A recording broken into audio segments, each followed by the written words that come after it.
Hello, welcome to Retrospective Reviews, where bad me from the past needs a beating. You know, I'm a bit late on this, and the one I want to bring up is The King and I. Yeah, having actually been to Thailand, I actually learned a lot about The King and I before even seeing the movie, even though this was not one of the Broadway musicals that was playing at the time I went to New York. However, the 1950s adaptation actually won a lot of Academy Awards, and also, you don't need to be a fan of musicals to actually enjoy it. Until this animated piece of garbage came along. The 1999 Rankin Bass version of The King and I. Now, if you're actually looking to a complete bitch slap to the original source material and completely altering it to where it's just an absolute mess, look no further. Because Warner Brothers actually got together and distributed this garbage. They didn't make it, they merely distributed it while Rankin Bass did the work. In fact, it was so bad that the estates of the playwriters, Rogers and Hermanstein, would no longer allow anyone to make an adaptation of not just this flick, but any of their plays and musicals ever again. That bad, people! It's that bad! We begin our story, oddly enough, through a storm, like we haven't even seen it before. And we see the heroine Anna from the book, as well as her son, on a very horribly rendered CG boat. Lewis, are you alright? Okay, what? Who's this guy? Guess what she brings. Homework?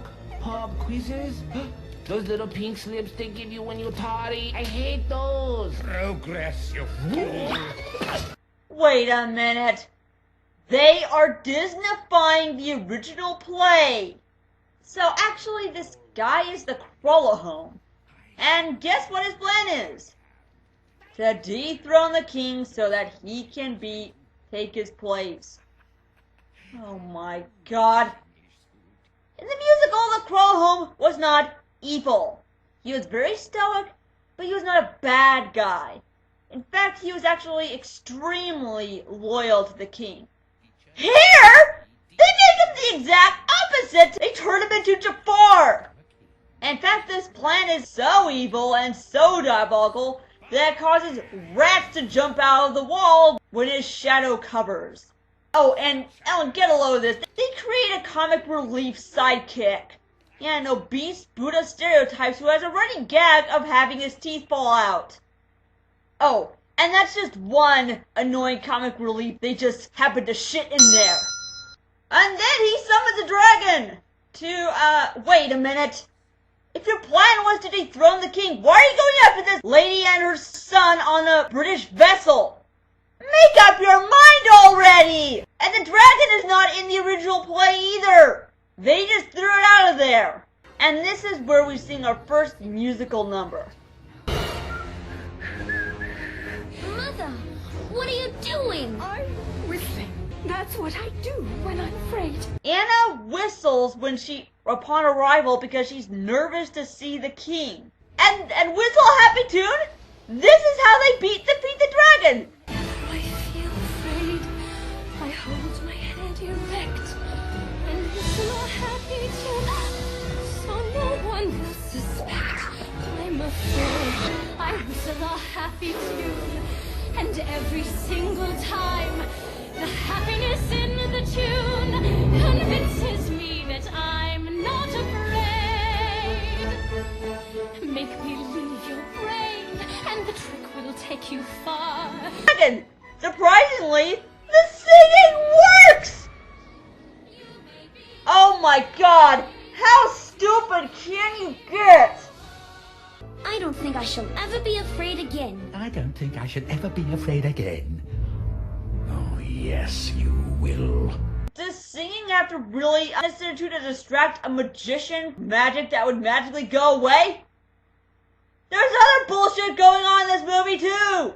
I haven't had just began. There's only been 10 minutes into this piece of shit flick as well. And then they arrive to Siam in Golden Ocean water. Imagine how much sense that makes. And they're greeted by the Krallahome, the same sorcerer who tried to kill them with a dragon, even though he wanted to dethrone the king. And the offensive Asian stereotype loses another tooth again. By her son's pet monkey. Yes, he has a pet monkey in this version. It was another annoying comic relief we have in this. You took a tooth from me too? Your time will come, monkey. I know torture. And then they arrive at the palace where they meet, the kings. And a little trivia, the king from The King and I is Rama IV, and his son, whose name I can't pronounce, I'll just call him Chula for short. Look how old he is! I mean, in the original story he was like 10 or 11, not 18! Oh, and he actually tries to fall for this servant girl who, and by the way, that servant girl, her name is Tuptim. Yeah, they don't even say her name until the very end of the movie. That's a nice way to introduce people who have never seen the original musical. They're being, who the fuck is this? Are you a soldier? You don't know what you are? I serve the king. Yeah, and Tuptim, she doesn't even have a love interest. She doesn't even have the princess a love interest. It's another Burmese servant. In that case, it's a scholar named Lunta. Yeah, and Anna basically introduces herself as her new school teacher for the king's children. Meanwhile, at subplot 2... Please, little teeth, don't fall out. The offensive stereotype midget who takes her son Louis into the royal armory. If the boy gets hurt, the king will be blamed. Yeah, I got you. We're going to mess him up. No you're not. This movie's rated G, so of course it's gonna be another comic relief scene. Hey, oh, you, and sometimes, why? What you looking at? You never seen man pinned to wall with 6 knives before? Yeah, so King Mongoot also has a pet panther. I don't know how the hell he tamed it. And Tuptim has, of course, a baby elephant that tags along with her. I shall call you Tusker. Aside from the original plot, this has a bunch of other pointless side plots, like the prince being in love with a servant girl, and posing as an actual street boy martial artist to simply be with her, because... Oh, servant girl and crown prince. Oh, he is forbidden. Against tradition. Because prince and servant girl are forbidden. Wait a minute. You mean that you actually have a royal blue blood pretending to be someone from the lower class to be with someone they're in love with from the actual lower class, along with an evil sorcerer who tries to dethrone this kingdom and take over rule. Where did I hear this before? Oh, Aladdin! I mean, seriously, they took a very cherished musical and pretty much rewrote it to retell Aladdin? I'm surprised they didn't even get sued by Disney by doing this. Yes, and so there's another subplot where Ty Jafar plans on opening an ivory trade by killing Tusker and his mom and taking out their tusks. And by the way, this ivory trade plan is never brought up again. Yeah, so the Krallahome decides to forge a letter with Anna's signature on it to a random British fleet to tell that she's being held captive by a barbaric king. Oh yes, let's totally take this random letter seriously, even though it's clearly not Mrs. Anna's handwriting. And part of their lesson, Anna takes the kids outside the palace, which is pretty much filled with a bunch of distractions as they simply just walk around going about their daily business. It's like they're trying to get us more focused on what's going on in the background than what's going on in the foreground. Did some hyperactive idiot animate this? Along with the fat offensive stereotypes, simply bumping into things and losing more teeth. And after all this mayhem, King Mongkut returns and finds that the children have been outside the palace. Oh, and King Mongkut, the King of Siam, his voice acting is pretty much unbelievably horrible and offensive to the least part.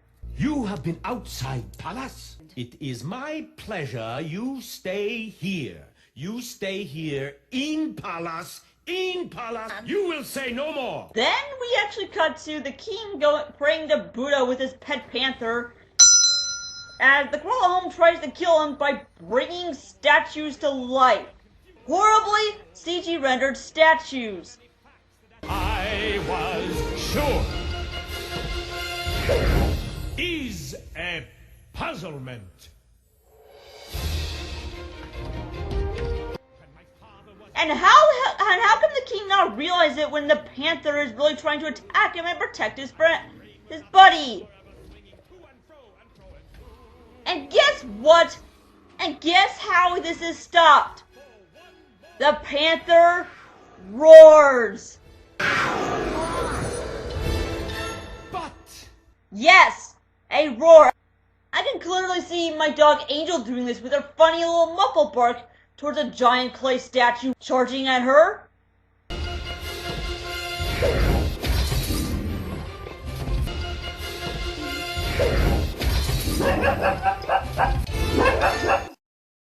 Yeah, and then as the Prince Chula actually wanders out of the palace, Tuptim is in shock to find out she's fallen for a forbidden man. Me is forbidden. Won't you look at me? I thought you'd hate me if I told you. Would have been better. Prince and servant girl is forbidden. Okay, we get it! Prince and servant girl are forbidden. How many times do you have to screw that into our head with a... And then there's another musical number where they fantasize about getting married, and it is a beautiful animation sequence. I think they now can pretty much see where most of their money went to, while everything else looks like a piece of shit. Then, as Tuptim and the prince escape, the offensive stereotype psychic decides to tell the secrets of the prince and Tuptim together. After he was spying on them earlier. where have you been? Making fruit salad? Don't share your stupid sign language. Take the mango out of your mouth. Take the mango out of your mouth. Take the mango out of your mouth. Whistling. Nobody kisses me. Ever. Take the mango out of your motherfucking mouth! My God! You completely understand you better if you just spoke and just have this annoying sign language!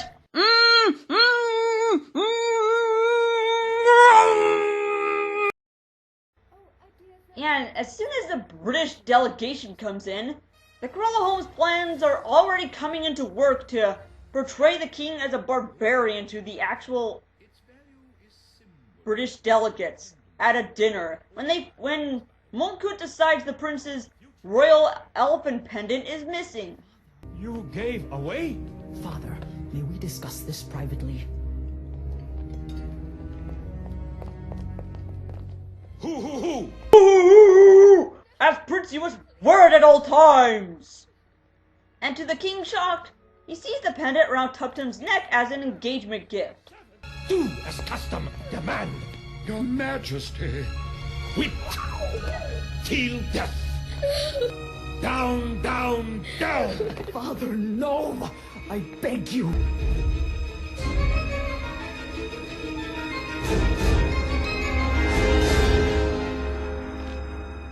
Send her back to Burma. No, she'll be killed! Send her back! Yeah, and so then the Krolahome decides to another plan to dethrone the king by flooding.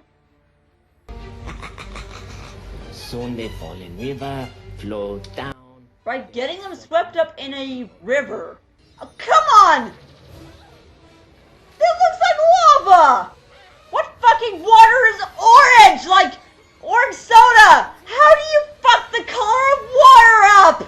Seriously! Oh, and as Tuptim and the prince are being swept in the river, the king actually rescues them on their hot air balloon. And that makes the Krolahome so mad, he actually smashes his crystal ball gongs with his hammer so hard that it shatters. I hate happy endings. And now his other plan is to get one of his fireworks to shoot the hot air balloon down before he is arrested by the king's guards. And this pretty much caused the king to crash down from his hot air balloon into his palace. Sir Edward, I can't explain this. Whoa. When does this movie get balls? At least they're sticking to the original ending. At least they're sticking to the original ending where the king actually really does die in the end. Oh wait, of course he does not! So as the king recovers from his injuries, the prince is able to marry Tuptim, and the Krolahome and offensive stereotype midget are punished by forcing to shove elephant crap. That's a pretty light punishment for someone who just tried to kill a monarch. No capital punishment or anything. So we actually see the recycled Shall We Dance scene that's been completely rotoscoped from the original. Yeah, so the movie just had to waste the entire length up until now. My golly, this is awful.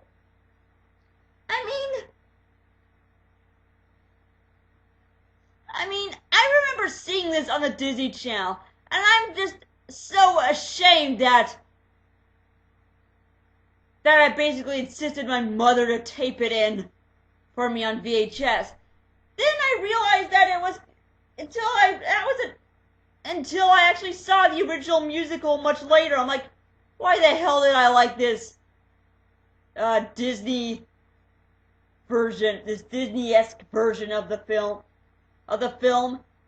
I was such a stupid child.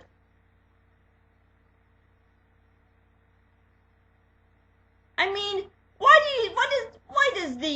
does Warner Brothers have to make it even more kid-friendly? I mean, the original 1956 King and I was already cherished by children for many years, and even I liked it as a kid after I saw this garbage.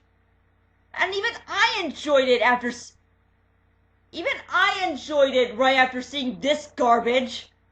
Because obviously my parents didn't like it, so they say, let's rent the original live action musical. And it was much better. I mean, if your kids want to watch it, do not choose this piece of shit that belongs right in the garbage bin. Choose the 1950s classic. At least it sticks to the original story, the original source material, a lot better.